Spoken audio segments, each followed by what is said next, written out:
siap untuk mengikuti pembelajaran pada pagi hari ini?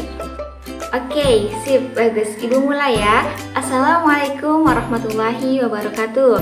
Sebelum memulai pembelajaran, alangkah baiknya kita berdoa terlebih dahulu ya. Ya, ketua kelasnya silakan pimpin teman-temannya untuk berdoa.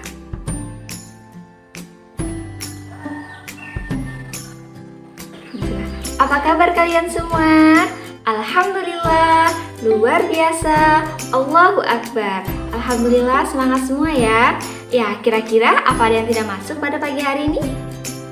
Siapa? Kenapa dia tidak masuk? Oh, sedang sakit ya? Kita doakan semoga Nina cepat sembuh ya dan bisa mengikuti pembelajaran selanjutnya. Nah, hari ini kita akan belajar tema 3, peduli terhadap makhluk hidup. Subtema 2, keberagaman makhluk hidup di lingkunganku, dan pembelajaran 1. Adapun tujuan pembelajaran kita hari ini adalah tujuan pembelajaran yang pertama yaitu dengan mengamati gambar, peserta didik mampu membuat daftar pertanyaan untuk persiapan wawancara dengan tepat. Yang kedua, dengan mengamati gambar, peserta didik mampu membuat pertanyaan tertulis menggunakan kosakata baku dan kalimat efektif untuk persiapan wawancara dengan benar. Yang ketiga, dengan diskusi pemecahan masalah, peserta didik mampu mengidentifikasi pentingnya peran hewan sebagai sumber daya alam dalam menjaga keseimbangan alam dengan tepat. Yang keempat, dengan membuat poster, peserta didik mampu menjelaskan tentang pentingnya peran hewan sebagai sumber daya alam dalam menjaga keseimbangan alam dengan sistematis. Yang kelima, dengan diskusi pemecahan masalah, peserta didik mampu menjelaskan upaya pelestarian hewan sebagai sumber daya alam dengan sistematis.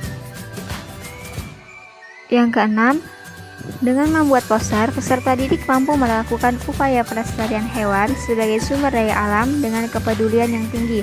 Yang ketujuh, dengan mengamati gambar, peserta didik mampu mengidentifikasi pemanfaatan sumber daya alam hayati bagi kesejahteraan masyarakat dengan tepat. Yang kedelapan, dengan mengamati gambar, peserta didik mampu menyajikan informasi hasil identifikasi pemanfaatan sumber daya alam hayati bagi kesejahteraan masyarakat dengan sistematis. Pembelajaran hari ini kita mulai ya. Tumbuhan sebagai sumber daya alam hayati yang harus dijaga kelestariannya. Begitu juga dengan hewan. Nah, coba kalian perhatikan pada gambar di bawah ini.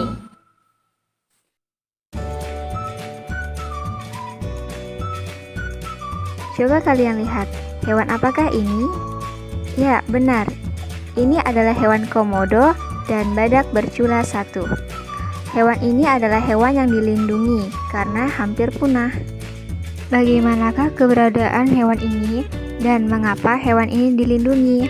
Ya, karena hewan ini populasinya sangat sedikit dan hampir punah. Oleh karena itu, hewan ini dilindungi oleh pemerintah.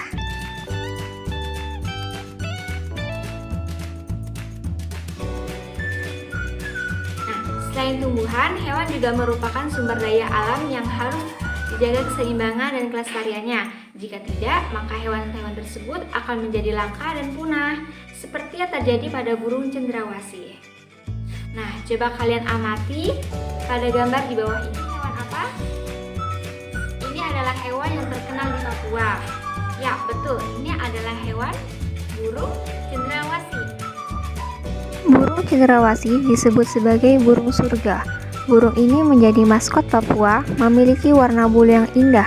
Bahkan kabarnya, karena keindahannya itu, burung itu jarang turun ke tanah, lebih sering terbang dan hinggap di dahan pohon. Warna burung cendrawasih yang mencolok biasanya merupakan kombinasi beberapa warna, seperti hitam, coklat, orange, kuning, putih, biru, merah, hijau, dan ungu. Burung ini semakin molek dengan keberadaan bulu memanjang dan unik yang tumbuh dari paruh, sayap, atau kepalanya. Nah, setelah kalian membaca cerita tadi, coba kalian kerjakan soal di bawah ini. Nah, kalian kerjakan di buku tugas kalian ya. Indonesia memiliki ribuan jenis hewan di daratan dan di laut. Hewan tersebut merupakan sumber daya alam hayati yang dimanfaatkan selain untuk memenuhi kebutuhan manusia, juga menjadi ciri identitas bangsa Indonesia. Hewan Hewan sebagai sumber daya alam tentunya perlu dijaga keberadaannya. Selain cendrawasih, komodo, badak bercula satu, masih banyak hewan-hewan lainnya yang perlu kita jaga dan kita lestarikan agar tidak langka dan musnah. Hewan sebagai sumber daya alam hayati juga memiliki peran penting dalam kelestarian lingkungan. Kita wajib merawat, menyayangi hewan tersebut sebagai wujud syukur kepada Tuhan Yang Maha Esa yang telah menganugerahkan berbagai jenis hewan yang dapat dimanfaatkan bagi kesejahteraan manusia. Untuk menambah wawasan kalian lagi, pengetahuan kalian lagi, nah coba kalian baca teks di bawah ini ya. Kupu-kupu termasuk dalam kelompok serangga. Kupu-kupu biasanya memiliki warna yang indah cemerlang. Kupu-kupu tidak berbahaya bagi manusia. Daur hidup kupu-kupu bermula dari telur yang melekat di daun, kemudian matang dan menetas setelah 5 sampai dengan 10 hari dan menjadi larva atau ulat. Setelah 2 minggu, larva atau ulat membentuk kepompong yang tergantung di ranting atau daun selama 2 sampai dengan 3 minggu. Setelah beberapa waktu, kupu-kupu dewasa keluar dari kepompong. Kupu-kupu dikenal sebagai serangga penyerbuk tanaman yang membantu bunga-bunga berkembang menjadi buah. Bagi petani dan orang pada umumnya, kupu-kupu ini sangat bermanfaat untuk membantu penyerbukan tanaman. Kupu-kupu hidup di daratan tinggi dan daratan rendah. Kupu-kupu Indonesia banyak ragamnya dibandingkan dengan kupu-kupu dari negara lain, seperti kupu-kupu sayap burung peri ditemukan di Papua. Kupu-kupu raja ditemukan di Jawa dan Sumatera. Kupu-kupu teragon ditemukan di Kalimantan. Tidak sedikit penggemar kupu-kupu. Warnanya yang indah sangat menarik perhatian banyak orang. Oleh karena itu, perburuan kupu-kupu sering terjadi. Hal ini tentunya sangat merugikan bagi kelangsungan hidup kupu-kupu maupun makhluk lainnya. Nah, setelah kalian membaca teks tentang kupu-kupu tadi, sekarang coba kalian kerjakan soal-soal berikut ini. Kalian telah mengetahui tentang manfaat pentingnya hewan bagi keseimbangan lingkungan. Nah, sekarang kalian juga bisa berperan untuk menjaga, menyayangi, dan melestarikan hewan tersebut dengan cara membuat poster. Nah, di sini Ibu tugaskan kalian untuk buatlah poster yang berisi ajakan untuk menyayangi dan merawat hewan. Ibu ingatkan lagi tentang poster ya. Poster adalah suatu media publikasi yang memadukan antara tulisan, gambar, atau kombinasi keduanya dengan tujuan untuk memberikan informasi kepada khalayak. Seperti pada contoh poster berikut ini. Seperti poster yang telah Ibu buat ini bisa menjadi contoh untuk kalian membuat poster di rumah. Paham tugasnya? Paham. Sudah selesai pembelajaran kita pada pagi hari ini. Untuk pertemuan selanjutnya kita akan masuk ke pembelajaran 2.